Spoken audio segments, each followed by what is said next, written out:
Siguro hindi natin madalas naaalala ang buhay ni David nung hindi pa siya hari. Nung maliit pa po siya po ay probably when he fought Goliath, no? Sabi ng ilang magaling na Bible scholars, probably siya po ay 8 taong gulang na bata. Okay? 8 to 9, something like that. At isang maliit na bata na meron siyang malaking pananampalataya. But, ito kung gusto ko sabihin, huwag tayong tumingin sa pananampalataya ni David. Huwag din tayong tumingin lalo kay David. Tignan natin sino yung kaniyang source of strength. Sino yung kaniyang source of faith. Walang iba kundi si Lord Jesus.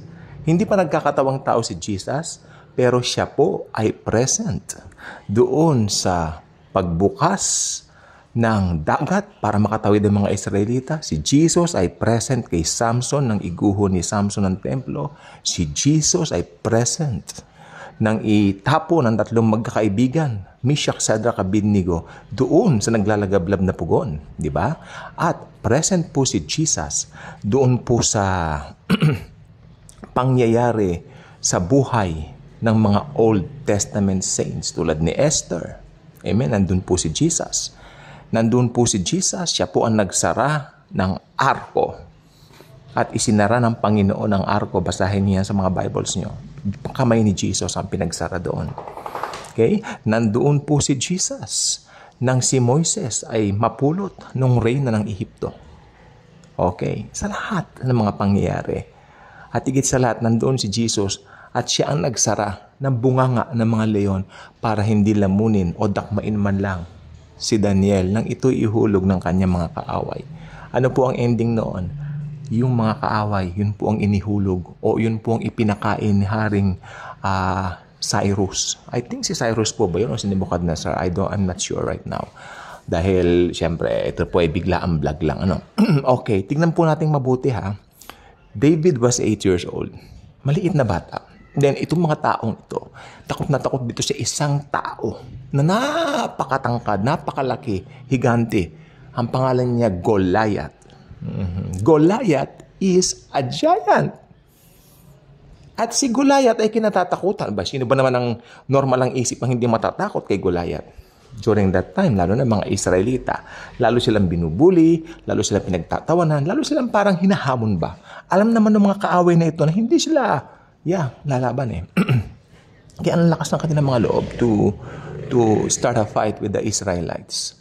But one day, even the King Saul, the first king of Israel, was truly afraid of this giant named Goliath. Kaya ang nangyari, nadismaya na siya, nagdesperado na siya. Habang buhay niya lang ba tayong guguluhin nito? Palagay ko nga, ganun na. Wala tayong magagawa. Until narinig ito ng isang boy named David. Sino yon? Kanya, yung higante. Araw-araw tayong, hinahamon ng mga Israelites. Sino yung higante na yan? Sabi niya gano'n. Bakit tayo matatakot sa kanya? Tapos pinagtawanan siya. Walang makalaban sa kanya kahit isa sa ating mga kababayan na mga Israelita. Then, pumunta si David. To make the long story short, pumunta si King David. David pa lang, bata pa. Doon sa hari. Ako ang lalaban sa kanya. Ako naniniwala po ako para matigil lang si David, pinagbigyan na lang ni Saul. Pero nakita siya ni Saul, ikaw, ayun, nakatingin tayo sa natural eh. Ayun po ang point ng ating vlog ngayon. Nakatingin tayong masyado sa natural. Pero si David, may nakita siya. My God is bigger than this giant Goliath. Okay. To make the long story short, pinagbigyan itong King David, si David, mas masyado kasi akong attached na tawagin siyang King David kasi mostly sa mga preachings ko lagi talagang kumukuha ko sa puro King David ang sinasabi ko. Okay, so si David, maliit, munting David, kaya lang natin, no? Siya ay pinagbigyan, pinagsuot siya ni Saul ng mga suot ng warrior. Mabibigat yung mga bakal na suot. Sabi niya, I don't want even one of those. I don't want even one of those. Anong gagamitin mong instrumento o weapon to fight the giant? Goliath, I have my weapon. Makinig mo mabuti, importante po to. I have my weapon. I have a rock and a sling. Yeah? Alam niyo po ba yung rock? Sino ang sinisimbolo ng rock na yun? The Lord Jesus Himself. Makinig kong mabuti. Ikaw na Kristiyano, tayo mga Kristiyano, nasa atin po si Jesus. Kahit may Goliath tayo, hindi po matatanggal ang mga Goliath sa buhay natin. Believer kay unbeliever, may mga Goliath sa buhay. Pero ang masaklap, pag unbeliever po, ang dinapuan ng Goliath, sila po ay nawawala ng pag-asa. Karamihan nagpapakamatay pa nga po yung iba. Pero maski may Goliath ang isang Kristiyano, alam niya na Jesus is with them. Alam niya na Jesus is with them all the time. God is good all the time. Jesus is good all the time. Hindi siya panghihinaan ng loob. Because Jesus is living within us. Alam niyo po ba ang totoong kahulugan ng Kristiyano? Pagka dami-dami mga tinatawag na mga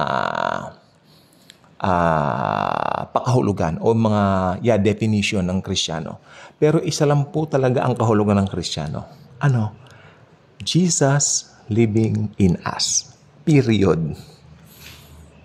Jesus living in us. Period. That's Christianity. The presence, the person, and the perfect love of the Lord Jesus Christ. Tandaan niyo yung tatlong P. The presence, the person, and the perfect love of the Savior, the Lord Jesus Christ, nasa atin po. Kaya parang si David, tayo po dapat ay merong lakas ng loob to defeat every foe sa ating mga buhay. To make the long story short, pumunta na si David. Hoy! Halimaw! Hindi ako natatakot sa'yo. Ha! Sabi ni Goliath, he taunted the little kid, the little boy. Sabi niya, what do you think of me? That you will send some dogs to fight over me? Are you insulting me? Abang-yabang ano? Ini-insult niyo ba ako? Why do you send a dog to fight for me? Aso ang tingin niya dito kay David. Aso. Sa bagay, maliit na bata. Pero ang ganda ng binanggit ni David, sabi niya, sa araw na ito, ibibigay ka sa akin ng Panginoon. Makinig po kayong mabuti. Kung meron kayong mga hinahangad sa buhay, kayong mga Kristiyano ha, Kristiyanong kausap po dito, kung meron kayong meron kang sakit, tapos nagdi-declare ka ng healing, sabihin mo, today, ibibigay ka sa akin ng Panginoon healing. Magmamanifest na ang healing sa akin. Actually, nasa iyo na po yung healing magmamanifest. Today, it will manifest sa katawan ko. Gagaling ako. Pag wala kang pera, I know, because of Jesus who lives in me, magmamanifest na yung pera sa buhay ko. Hindi ako magkukulang. You know what? Isa sa mga pangako ni Jesus, I will never leave you nor forsake you. At kasama dyan ang mga finances mo. Kasama dyan lahat ng mga pangailangan mo sa buhay. Kasama dyan ang mga pagkain mo. Bilang patotoo po, ako ilang beses na pong napatunayan sa buhay namin na hindi kami pinabayaan ng Panginoon. Kaya araw-araw ako nagpupurit, nagpapasalamat sa Panginoon. Kahit kahapon nakakatakot talaga yung mga pag-ulan dito sa Maynila, pero protected po kami, no? Kaya hindi ko masyadong pinapansin yan. Kahapon po, maski nagbababagyo, nag-aaral ako ng Word of God. Kaya sabi ko po sa inyo, itong si David po, sabi niya, ngayon din, ibibigay ka ng Panginoon sa aking mga kamay. Ano yan? Kani Goliath. What is that you're holding? This is a rock. Ha?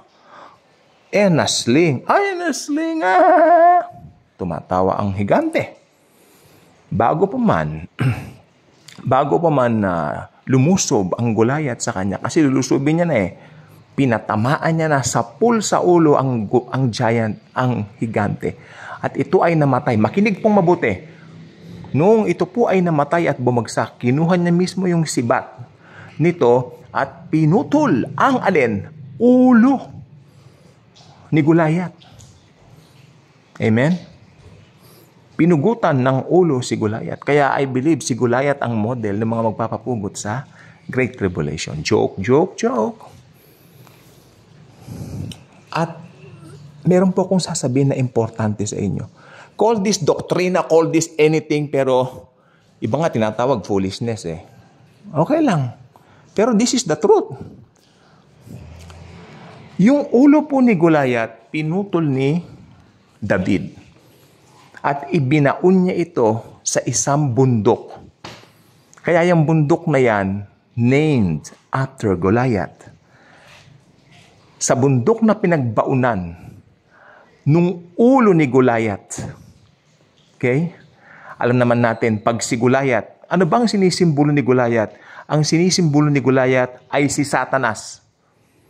At ang ulo na pinutol mismo ni David ay ibinaon niya sa isang bundok na kung tawagin ay Golgotha. Why Golgotha? Sapagkat ang ulo ni Goliath ay ibinaon doon. Ang bundok ng Golgotha, kaya nga Golgotha, bundok ng bungo, kasi nandoon yung bungo ni Goliath. Doon ibinaon ni David. After 1,000 years, namatay doon ang anak ng Diyos. Sabi ko, ang sinisimbolo ng ulo ni Goliath ay Satanas. Kaya nung nakahang si Jesus doon sa cross, sa Golgotha, yung kanyang dugo na, anong tawag dito? Nabubo, at ito ay tumutulo pababa.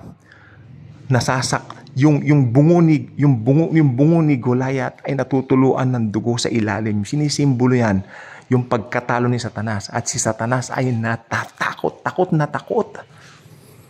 Doon nakita yung pagkatalo ni Satanas. Nakabaon ang kanyang ulo sa ilalim at ang anak ng Diyos nakapako sa krus at ang krus niya ay itinarak doon sa bundok na yan. Kaya sinisimbolo nito spiritually, si Satanas ay tinusok ng Panginoong Hesukristo. At doon siya natalo. At lalo na yung blood ni Jesus, napatak pa sa kanya. Lakwas siyang natakot. Natakot ng natakot. Dahil alam niya, nabibilang na ang kanyang oras. Doon pa lang po sa bundok ng Golgotha, natalo na ni Jesus si Satanas. Kaya kung ikaw ay mananampalataya, you are a winner. You are a champion. You are a more than conqueror because of the Lord Jesus Christ. Okay? Meron tayong bato.